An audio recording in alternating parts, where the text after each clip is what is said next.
Physics burner আজকে তোমাদেরকে class 10 ABTA test paper মাধ্যমিকে সলভ করব। তো আজকে তোমাদেরকে পেজ নাম্বার 415 এটা সলভ করব। এর আগের ভিডিওতে 32 থেকে সমস্ত পেজ করানো হয়েছে, 415 আজকে শুরু করা হবে। আমার টার্গেট আছে তোমাদেরকে সমস্ত পেজে আমি শর্ট কোশ্চেনগুলো সলভ করব, অর্থাৎ 36 নম্বর যে শর্ট কোশ্চেন থাকে অ্যাটলিস্ট তোমাদের ওইখান থেকে 35 নাম্বার পেতেই হবে। আর যদি তোমরা প্রত্যেকটা ভিডিও দেখে থাকো, তোমরা যদি প্রত্যেকটা ভিডিও দেখতে থাকো, তাহলে তোমরা একদম 100% গ্যারেন্টেড যে 36-এর মধ্যে 35 পাবে। কারণ এই টেস্ট পেপার এবিটিএ যদি কমপ্লিট করা থাকে তাহলে সমস্ত শর্ট কোশ্চেনের ধারণা তোমার কাছে ক্লিয়ার থাকবে। হ্যাঁ, তো আজকে 415 পেজ নাম্বার শুরু করছি। তো দেখো 415 নাম্বার পেজে কী আছে, এবং খুব রিপিটেড কোশ্চেন হচ্ছে, এক একটা কোশ্চেন অনেকবার রিপিট হচ্ছে। যদি তুমি কন্টিনিউ 10টা পেজ দেখো তাতেই তুমি বুঝতে পারো কতটা রিপিট হচ্ছে। তবে আমি বলবো প্রত্যেকটা পেজকে দেখে নাও, যেহেতু আমি তোমাদের ভিডিও করে নিচ্ছি, একটু তোমরা স্পিডটাকে বাড়িয়ে পড়ে তুমি তাড়াতাড়ি করে ভিডিওটা সমস্ত দেখে নাও। আর যদি তুমি চাও যে প্রত্যেকটার আমি পিডিএফ নিতে চাই, অর্থাৎ বেশি ভিডিও দেখার সময় নেই আমার কাছে, তাহলে অবশ্যই তোমরা আমার টেলিগ্রাম চ্যানেলে বাই করতে পারো, যেটা আমার ডিসক্রিপশানে লিঙ্কে দেওয়া আছে। ঠিক আছে, তো আজকে 415 নম্বর পেজ বলছি। 415 নম্বর পেজের বিভাগ কতে আছে। প্রথম কোশ্চেন, সূর্যের অতিবেগুনি রশ্মির ক্ষতিকারক প্রভাব থেকে জীবজগৎকে রক্ষা করে কি? ওজোনস্ফিয়ার। আর ওজোনস্ফিয়ারকে ওজোন ছত্র হিসাবে ধরা হয়। হ্যাঁ, পৃথিবীর রক্ষা কবচ হিসাবেও ধরা হয়ে থাকে। তাহলে উত্তর হচ্ছে অপশন সি। এসআই পদ্ধতিতে সর্বজনীন বা সার্বজনীন গ্যাস ধ্রুব ক্যাপিটাল আর এর মান কত হয় এসআই পদ্ধতি? তাহলে কত হবে? 8.314 joule mole inverse kelvin inverse. তাহলে অপশন এটা হচ্ছে সঠিক উত্তর। দৈর্ঘ্য প্রসারণে, হ্যাঁ এখানে একটা তোমাদেরকে কথা বলি যে ক্যাপিটাল আরে যেমন মান জানতে চায়, ঠিক একইভাবে মাত্রীয় সংকেত জানতে চায়, মাত্রাটাও রেডি করে রাখবে। দৈর্ঘ্য প্রসারণ গুণাঙ্ক আলফা, ক্ষেত্র প্রসারণ গুণাঙ্ক বিটা আর আয়তন প্রসারণ গুণাঙ্ক গামা এর মধ্যে সম্পর্ক কী? এটা আমি এর আগের ভিডিওতে বলেছি, এবং এই কোশ্চেনটাও খুব রিপিট করে। আলফা সমান বিটা বাই 2 সমান গামা বাই 3। অপশন ডিটা হচ্ছে কারেক্ট অ্যান্সার। আর এখান থেকে বিটা সমান 2 আলফা, গামা সমান 3 আলফা হয়। সাদা আলো একটি প্রিজমে ফেলে কটি বর্ণে ভেঙে যায়? তোমরা জানো বেনি, আসো, কলা, ভিবজিওর। তাহলে উত্তর কোনটা হবে না 7টি। 1.5 আছে, কোনো অবতল দর্পণের ক্ষেত্রে বস্তু বক্রতা কেন্দ্রে থাকলে প্রতিবিম্ব গঠিত হয় কোথায়? অবতল দর্পণের ক্ষেত্রে 6টা ছবি হয়। এই 6টা ছবি কীরকম হয় একটু শুনিয়ে দিই। বস্তুকে প্রথমে অসীমে রাখা হয়, তারপর বক্রতা কেন্দ্রের পিছনে, তারপর বক্রতা কেন্দ্রে, তারপর বক্রতা কেন্দ্র আর ফোকাসের মধ্যে, তারপর ফোকাসে, আর ফাইনালি মেরু আর ফোকাসের মধ্যে। তো এখানে মেরু আর ফোকাসের মধ্যে যেটা হয় সেটাতে অবতল দর্পণ তার নিজের চরিত্র সমস্ত চেঞ্জ হয়েছে। বাকিগুলোর ক্ষেত্রে সব একই থাকে, শুধু আকারে বড় ছোটোর ব্যাপারটা থাকে। অর্থাৎ এক থাকে মানে কী থাকে না, সৎ আর অবশিষ্ট। আর লাস্ট কন্ডিশন অসৎ আর সমশীর্ষ হয়ে যায় এবং আকারে বড় হয়ে যায়। তো যদি কোনো একটা বস্তু বক্রতা কেন্দ্রে থাকে তাহলে অবশ্যই প্রতিবিম্ব সেই বক্রতা কেন্দ্রেই গঠিত হয়, আর তার নিচের দিকে হয়। তাহলে কী হবে না, বক্রতা কেন্দ্র। অপশন বিটা হচ্ছে কারেক্ট অ্যান্সার। 1.6-এ আছে, ওহমের সূত্রে লেখচিত্র প্রকাশ ওহমীয় পরিবাহীর ক্ষেত্রে কেমন হয়? মনে রাখবে আইভি লেখচিত্র হলে মূল বিন্দুগামী সরলরেখা হয়। দেখতে কেমন হয় দেখে নাও, দেখিয়ে দিচ্ছি তোমাদেরকে যে ওহমের সূত্রের ক্ষেত্রে 1.6। এখানে তোমাদের প্রত্যেকটা কোশ্চেনে সলভ করা আছে। তো এটা পিডিএফ যদি নিতে চাও ডিসক্রিপশন বক্সে আমাদের টেলিগ্রাম চ্যানেল আছে, সেখান থেকে পেয়ে যাবে। তা আইভি লেখচিত্র হয় আইটা ওয়াই অ্যাক্সিস আর বিটাকে যদি এক্স অ্যাক্সিসে করা হয় মূল বিন্দুগামী সরলরেখা হয় ওহমের সূত্র থেকে।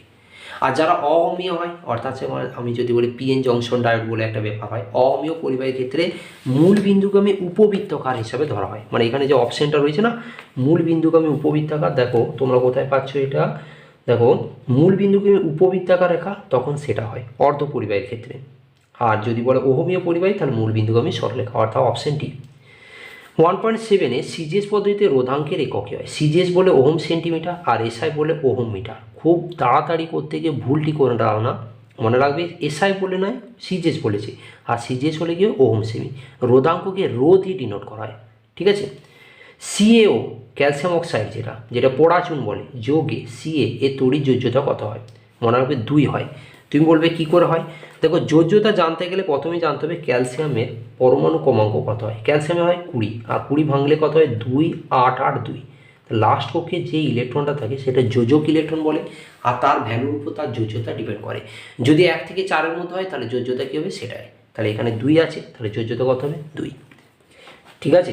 আর এটা যদি বলে কি যোজি যৌগ, তাহলে এটা হচ্ছে তড়িৎযোজী। এটা কি ভাঙলে কি হয়? Ca2+ + O2-। নিচের কোন গ্যাসটি কিপ যন্ত্রের সাহায্যে প্রস্তুত করা হয়? মনে রাখবে এখানে H2S কিপ যন্ত্রের সাহায্যে প্রস্তুত করা হয়। 1.10 আছে নিউক্লিয় সংযোজন বিক্রিয়া ঘটে। নিউক্লিয় সংযোজনে কি হয়? নিউক্লিয় সংযোজনে প্রচুর পরিমাণে শক্তি উৎপন্ন হয়। তাহলে এটা কোন ক্ষেত্রে ঘটে? না সূর্যের ক্ষেত্রে। সূর্য নক্ষত্রের যে প্রচণ্ড শক্তি, এটা কিসের কারণে হয়? নিউক্লিয় সংযোজন। নিউক্লিয় সংযোজনে দুটো হালকা মৌলের পরমাণু যুক্ত হয়ে একটা ভারী মৌলের নিউক্লিয়াস তৈরি হয় এবং নিউক্লিয় সংযোজনে একটা বড় বিস্ফোরণ বা বিস্ফোরণের নাম কি? হাইড্রোজেন বোমা। পরের কোশ্চেন আছে 1.11, একটি ক্ষার ধাতু হলো। দেখো ক্ষার ধাতু বলেছে সোডিয়াম, ক্লোরিন, জিঙ্ক আর রুবিডিয়াম। তাহলে ক্ষার ধাতু হিসাবে কাকে ধরবো? সোডিয়াম। তাহলে এখানে ক্ষার ধাতু হচ্ছে কি? না সোডিয়াম, না Na বলা হবে। দেখে নাও এখানে ক্ষার ধাতু হিসাবে ধরেছে, তাহলে ক্ষারীয় মৃত্তিকামূলক ক্ষার ধাতু হিসাবে যদি ক্ষার ধাতু হিসাবে ধরা হয়, এখানে রুবিডিয়াম আরবিকে সঠিক হিসাবে ধরে নেওয়া আছে, আরবি। অ্যামোনিয়ার বাষ্প ঘনত্ব কত হয়? অ্যামোনিয়ার ভর কত হয়? অ্যামোনিয়ার ভর আগে দেখতে হবে। অ্যামোনিয়া NH3 হয়, দেখে নাও ক্যালকুলেশন দেখাচ্ছি। অ্যামোনিয়া হয় NH3, তাহলে NH3 মানে নাইট্রোজেন 14 আর হাইড্রোজেন 3টে মানে 17 হয়। কত হয়? 17। তাহলে এইটা হচ্ছে আণবিক ভর, আর আণবিক ভরকে যদি 2 দিয়ে ভাগ করে দেওয়া হয় তাহলে কী হয়? বাষ্প ঘনত্ব। কী সূত্র আছে? M=2D। এই সূত্রটিও মনে রাখবে, এই সূত্র থেকে প্রচুর অঙ্ক আসে। একটি তড়িৎ অবিশ্লেষ্য পদার্থ কি? তড়িৎ অবিশ্লেষ্য পদার্থ অপশন কি দেওয়া আছে দেখে নাও। এখানে দেওয়া আছে sodium hydroxide, magnesium sulphate, hydrogen chloride, hydrochloric acid বা HCl আর বেঞ্জিন। তাহলে অবিশ্লেষ্য বলেছে, তাহলে সেটা হবে বেঞ্জিন। ঠিক আছে, বেঞ্জিনের সংকেত কী হয় একটু জেনে রাখো, C6H6, এটা হচ্ছে বেঞ্জিনের সংকেত।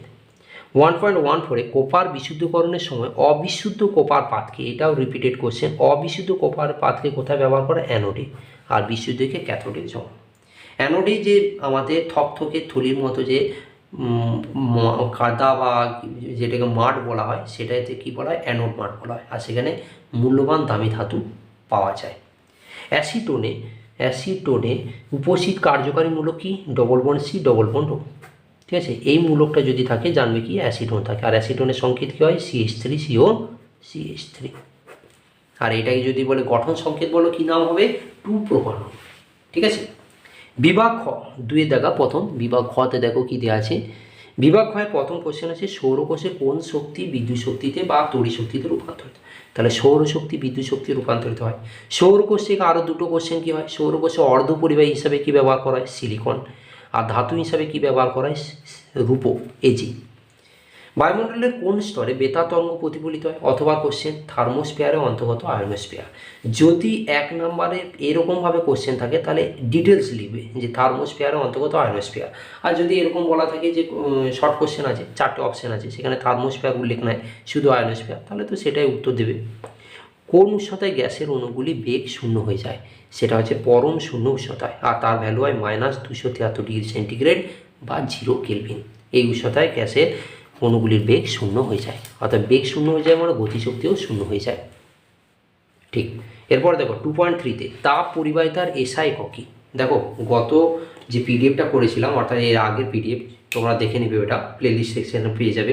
ওইখানেও কিন্তু এই কোশ্চেনটাই ছিল যে তাপ পরিবাহিতার একক কী? তাপ পরিবাহিতাকে কে দিয়ে ডিনোট করা হয়? আর সেটা কী হয়? Watt, metre inverse, kelvin inverse.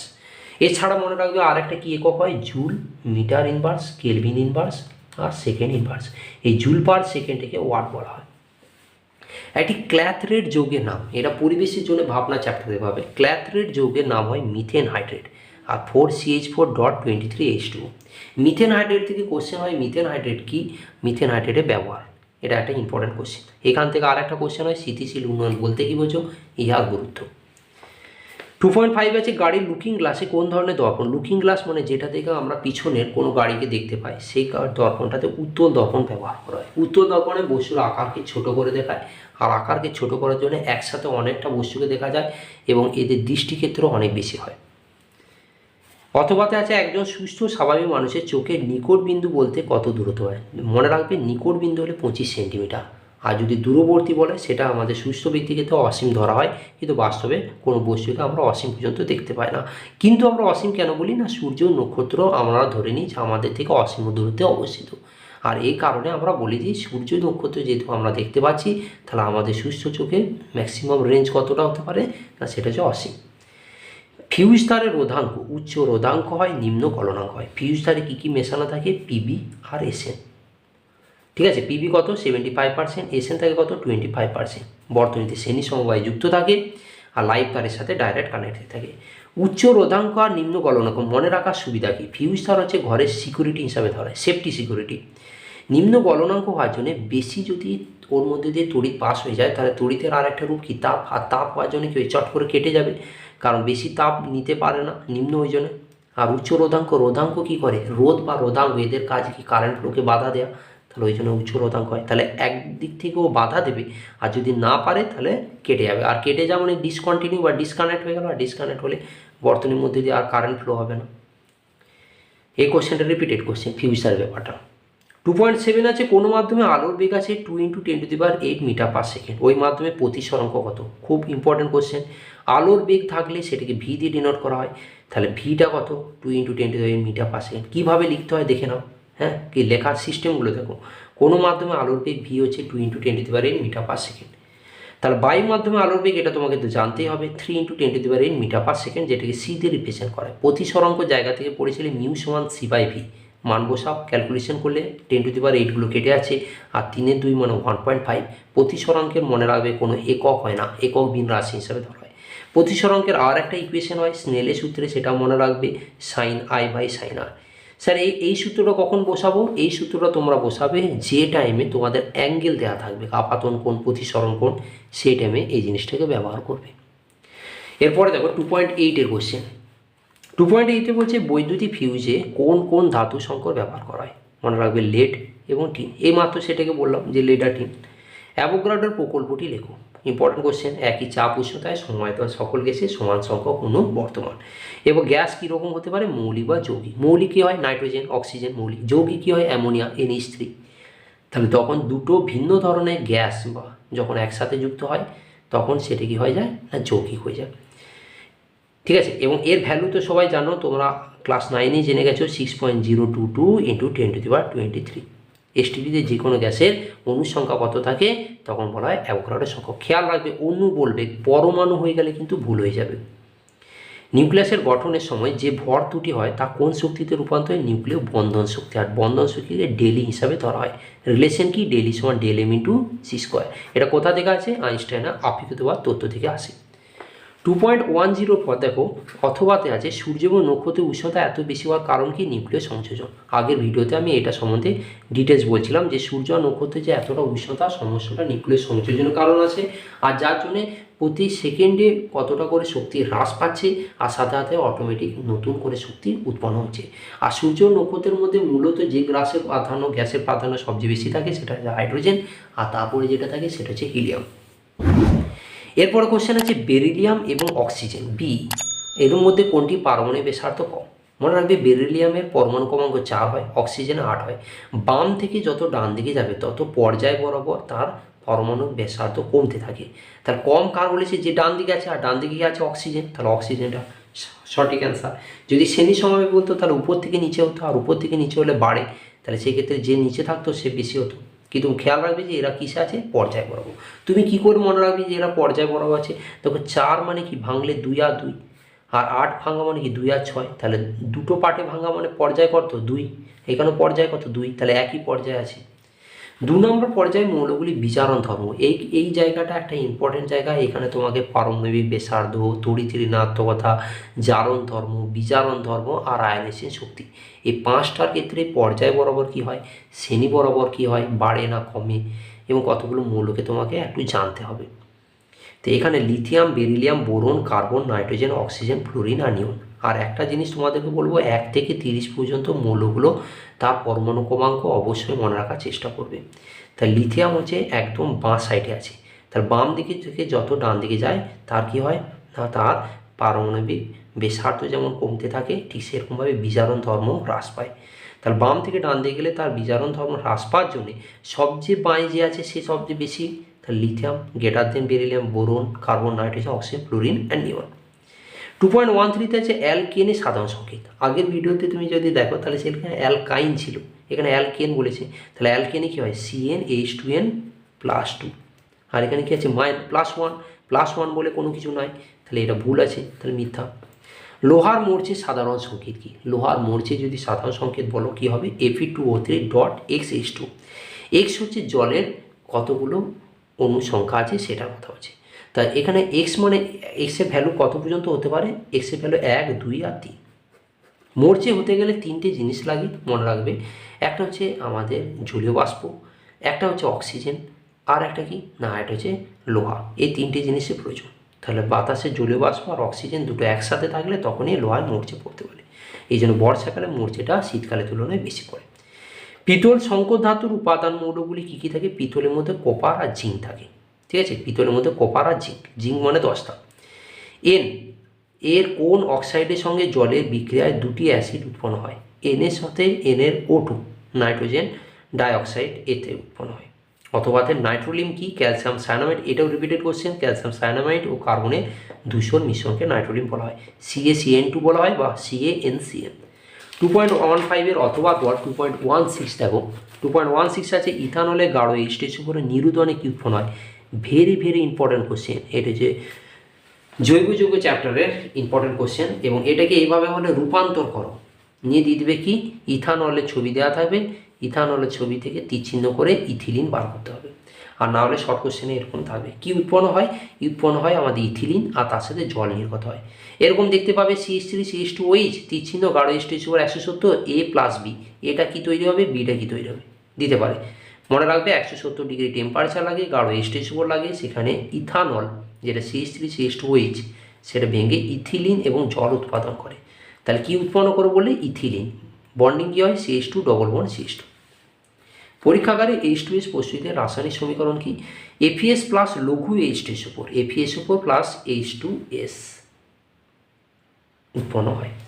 লঘু কেন হয়? যদি গাঢ় হয় তাহলে H2SO4 সাথে যদি বিক্রিয়া করে তাহলে সেখানে ডাইরেক্ট সালফার তৈরি হয়ে যাবে। আর তৈরি করতে চাইছে কি H2SO4, ওই জন্য আমাদের লঘু ব্যবহার করা হয়। H2SO4 গন্ধ কেমন হয়? পচা ডিমের মতো গন্ধযুক্ত হয়।